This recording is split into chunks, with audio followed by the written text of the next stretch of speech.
Handicap 26 here, just doing test repairs and hobbies. And this is what you call a grabber. And at this end it has a button. See that button right there?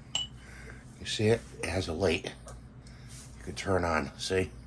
When you look for stuff, and then you hit it again and it turns off.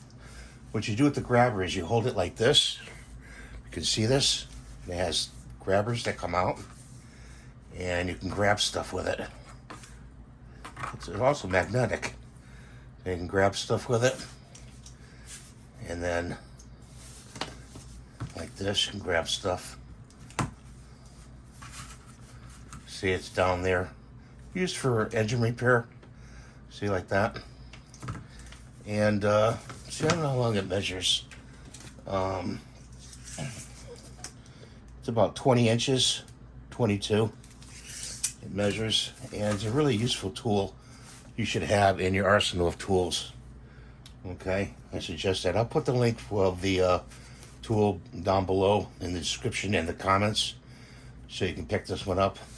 Thanks for watching. Have a nice day. See you next time. Bye for now.